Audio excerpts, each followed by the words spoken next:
Hello. एक बार फिर से स्वागत है आपके अपने परिवार रन क्लासेस 4 में।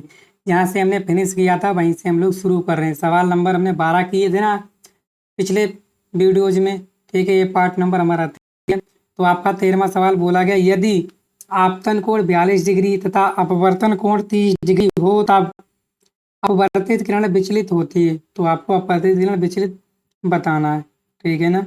चलिए, आपको मैंने क्या बताया था, आप ध्यान से देखिएगा। मैंने आपको क्या बताया था जब अपने अपवर्तन पढ़ा था। अपवर्तन में मैंने ये बताया, जब कोई प्रकाश किरण एक माध्यम से दूसरे माध्यम में जाती है तो क्या हो जाती है, वो अभिलंब की ओर क्या हो जाती है, मुड़ जाती है। ठीक है ना।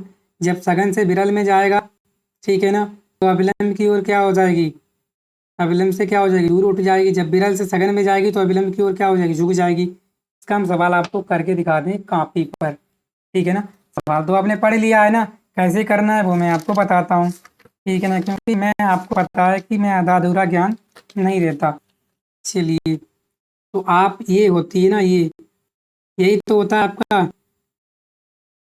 ठीक है, तो यही तो ये क्या होता है आपका, मान लीजिए सघन माध्यम है, मान लीजिए विरल माध्यम, मान लीजिए क्या विरल, इसे क्या मानोगे आप लोग, सघन। इसे क्या मानोगे, सघन। ध्यान से देखिएगा, अगर एक उधर विरल है तो इसको क्या मानोगे, सघन। ठीक है ना, विरल हो गया, सघन हो गया। जब कोई प्रकाश की किरण आती है ना, तो मान लीजिए ये क्या है आपका, ये क्या आया, विलंब। ऐसे करके कोई प्रकाश की किरण आएगी तो क्या होती है आपकी, अभिलंब की ओर क्या विरल से कहाँ जा रहे हैं, सघन में, तो क्या होती है, अभिलंब की ओर झुक जाती है। ये कोण कौन सा होता है, आपतन कोण क्या होता है आपका, आई। ये क्या होता है आपका, बोलोगे परावर्तन कोण क्या होता है, आर। तो आपसे विचलन कोण ये वाला पूछा गया है। ये आपका आपतन कोण कितना दे रखा है, देखोगे 42 डिग्री। आपतन कोण आपको कितना दे रखा है, 42 डिग्री, है कि नहीं। ये कितना दे रखा है, बोलोगे ये दे रखा है आपको 30 डिग्री। तो ये कोण कितना है, तो ये कोण कितना हो जाएगा, बोलोगे विचलन कोण कितना हो जाएगा। तो आप जानते हो ये कोण कितना होना चाहिए, वैसे तो 90 डिग्री होना चाहिए पूरा। पूरा कितना होना चाहिए, 90 डिग्री। 90 डिग्री कितना हो जाएगा आपका, 42। और माइनस अगर हम 30 डिग्री कर दें, कितना बचेगा, बोलोगे 12 डिग्री। तो जो आपका विचलित विचलित है ना, अपवर्तित किरण विचलित होती कितने से होती है, 12 डिग्री से। होती नहीं होती है, बोलोगे जी सर हो गई। चलिए, तो यहाँ पे जो आपका राइट आंसर हो जाएगा क्या, 12 डिग्री। तो आपकी क्या अपवर्तित किरण विचलित किससे तो होती है, बोलोगे सर 12 डिग्री से। चलिए, क्लियर हो गया ना, 12 डिग्री से आपकी जो है विचलित होती है। ठीक है ना, क्लियर। आगे चलते हैं लोग। सवाल नंबर हम लोग किसकी तरफ लेंगे, सवाल नंबर हम लोग चलने वाले हैं अपने 14वें तरफ। ठीक है ना। चलिए, 14वां सवाल देखिए आप लोग, क्या कह रहा है 14वां सवाल। ठीक है ना, 14वां सवाल क्या कह रहा है आपका, ये बताना है। ठीक है ना, 14वां सवाल, इसको हटाते हैं तो क्लियर कर लिया ना, क्लियर हो गया आपको। इसका आंसर कौन सा था आपका, 12 डिग्री, ऑप्शन नंबर ए। आगे क्या बोला गया, 14, कांच का अपवर्तनांक अधिकतम होता है। मैंने आपको हर बार बताया है कि कांच का अपवर्तनांक अधिकतम किसमें होता है। ये बहुत बार आपके पेपर में पूछा गया है। देखिए 2013 में, 17 में, 19 में बैगनी रंग के लिए जो है कांच का अपवर्तनांक क्या होता है, अधिकतम होता है। क्लियर, समझ में आया ना, बोलोगे जी सर आ गया समझ में, एकदम आप बैठा लीजिए दिलो दिमाग में। ठीक है ना। आगे सवाल हम लोग चलते हैं। तो सवाल नंबर हमारा 15वां, ध्यान से देखिएगा। 15वां सवाल क्या कह रहा है कि पीले रंग के लिए हो गया ना, वायु, बैगनी रंग के लिए इसका आंसर होगा सही। ठीक है ना, ऑप्शन नंबर बी। वायु के सापेक्ष कांच का अपवर्तनांक 3/2 है। वायु में प्रकाश की चाल 3 × 10⁸ मीटर पर सेकेंड है। कांच में प्रकाश की चाल होगी। तो ये आपको क्या है बताना है। ठीक है ना, कैसे करोगे इसको सवाल को। ठीक है ना, चलिए इसको मैं करता हूँ कॉपी पे। ठीक है ना, क्योंकि इस पे करेंगे तो आपका बड़ा बन जाएगा, तो कॉपी पे करेंगे और बढ़िया सा अच्छा से लगेगा भी आपको। सवाल नंबर कौन सा है आपका, 15वां। क्या बोला गया है, बोला गया है वायु के सापेक्ष कांच का अपवर्तनांक। तो वायु के सापेक्ष आपका कांच का अपवर्तनांक दे रखा है, वायु के सापेक्ष कांच का अपवर्तनांक। ठीक है ना, अपवर्तनांक दे रखा है कितना, बोलोगे एन बराबर दे रखा है आपको 3/2।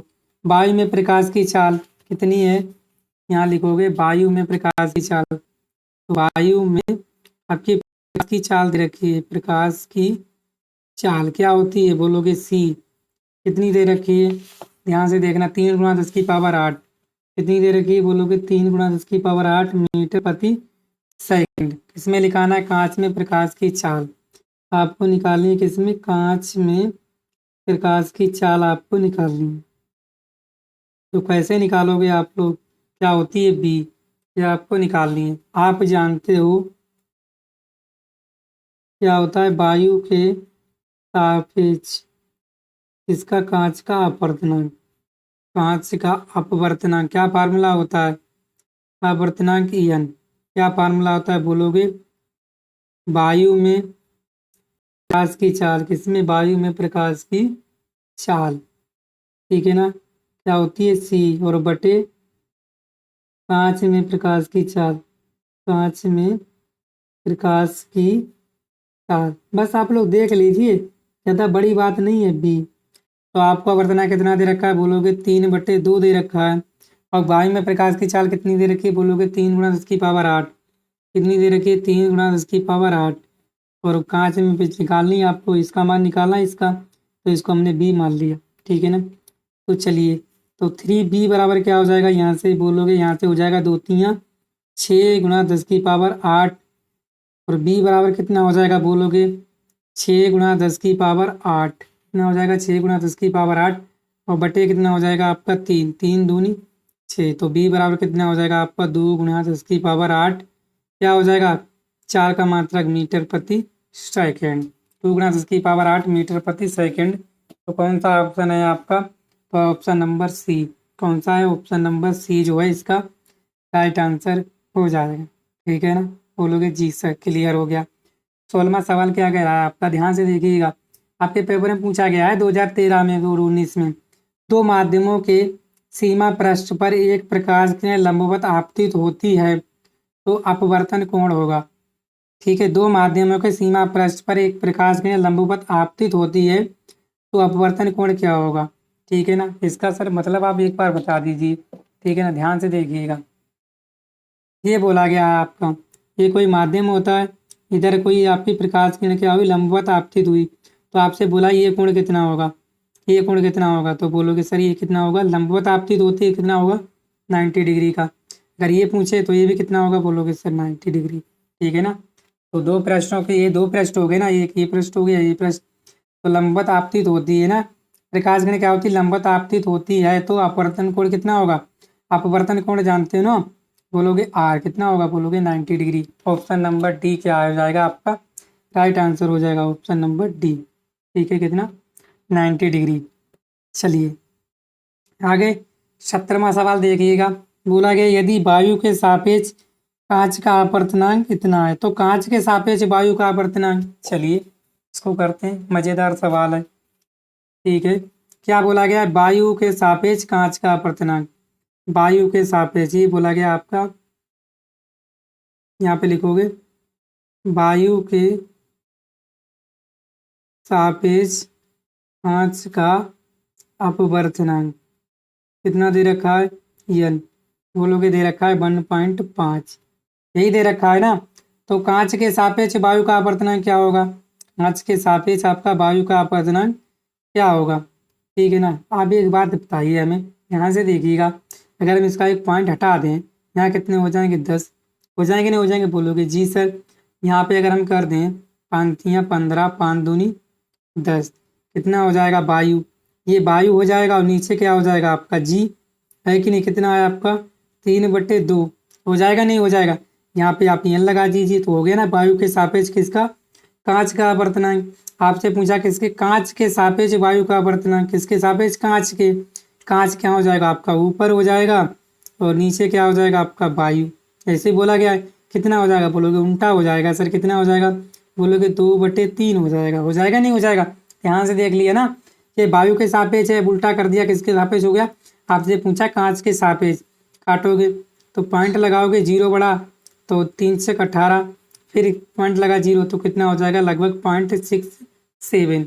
वो ठीक है ना? क्लियर हुआ? वायु के सापेक्ष दे रखा था कांच का अपवर्तनांक, हमें निकालना था कांच के सापेक्ष वायु का अपवर्तनांक। ये दे रखा था वायु के सापेक्ष कांच का अपवर्तनांक 3/2 हो गया।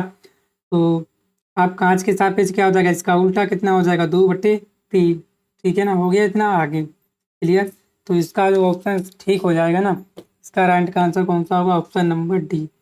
कौन सा? Option number D. ठीक है ना। तो 17वां सवाल भी आपने किया अच्छे से। अब हम करेंगे कौन सा? 18वां सवाल। चलिए, 18वां सवाल क्या कह रहा है आपका? ये बोल रहा है कि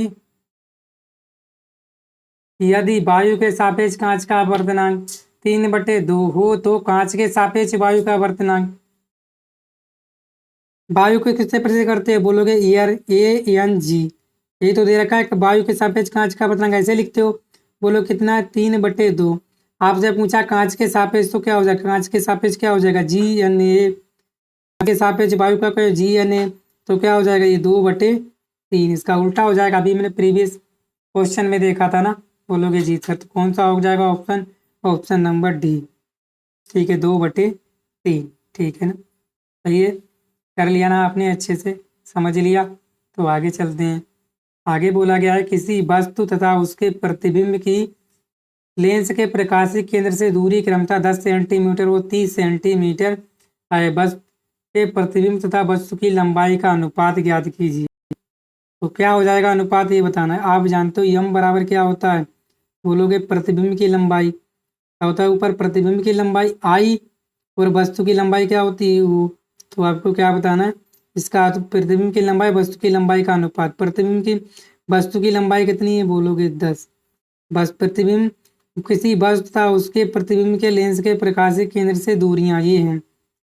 तो यहाँ पे आपका क्या हो जाएगा? प्रतिबिंब की दूरी कितनी है? बोलोगे सर 30 है कि नहीं? ये प्रतिबिंब की लंबाई कितनी है? 30 है। और वस्तु की लंबाई ये दे रखी है कितनी? 10 है। काटोगे एक जीरो से, कितना आ गया आपका? यम बराबर 3 आ गया। जब यम बराबर 3 आ गया तो प्रतिबिंब और वस्तु की लंबाई का अनुपात क्या है? बोलोगे 3:1 है। तो क्या हो जाएगा आपका? ठीक है ना। तो क्या हो जाएगा प्रतिबिंब की लंबाई का अनुपात? बोलोगे सर 1 से अधिक हो जाएगा। ठीक है ना, 1 से अधिक हो जाएगा। आप देख पा रहे हो, अगर आंसर 3 आया है तो कितना हो जाएगा आपका? 1 से अधिक। ठीक है ना। चलिए आगे देखें। आगे सवाल नंबर 20, ये इंपॉर्टेंट सवाल है। किसी वस्तु का वस्तु से बड़ा आभासी प्रतिबिंब बन सकता है। किसी वस्तु का वस्तु से बड़ा आभासी प्रतिबिंब किसमें बनता है? तो आप सब जानते हो कि वस्तु का वस्तु से बड़ा और आभासी प्रतिबिंब बन सकता है उत्तल दर्पण द्वारा, अवतल दर्पण द्वारा, समतल दर्पण द्वारा या अवतल लेंस द्वारा। किसमें बन सकता है? तो आप सब जानते हो किसमें बनेगा। ठीक है ना। तो आप सब जानते हो। बोलोगे सर ये बनता है आपका उत्तल दर्पण। Option number A. ठीक है ना। चलिए अब 21 नंबर सवाल। अवतल लेंस एक वस्तु का प्रतिबिंब बनाता है। अवतल लेंस जो है ना, एक वस्तु का प्रतिबिंब बनाता है। अवतल लेंस आपका वस्तु का प्रतिबिंब कैसा बनाता है, ये आपको बताना है। तो आप जानते हो अवतल लेंस से वस्तु का प्रतिबिंब हमेशा कैसा बनाता है? कैसा बनाता है अवतल लेंस? बोलोगे सर ऐसा बनाएगा सीधा। सीधे प्रतिबिंब हमेशा क्या होते हैं? आभासी। आप सीधा, आभासी और छोटा। एक ही है आपका, वो भी ऑप्शन नंबर बी, सीधा, आभासी और छोटा। ठीक है ना। तो सवाल नंबर हमने 21 तक किया। ठीक है ना। तो बाकी जो सवाल बचे हैं आपके 35 सवाल हैं पूरे। कितने हैं? 35। तो बाकी सवाल हम अगले पार्ट में करेंगे। पार्ट नंबर कितने में? पार्ट नंबर ये आपका कौन सा? 3, पार्ट नंबर 4 में हम लोग करेंगे। ठीक है ना।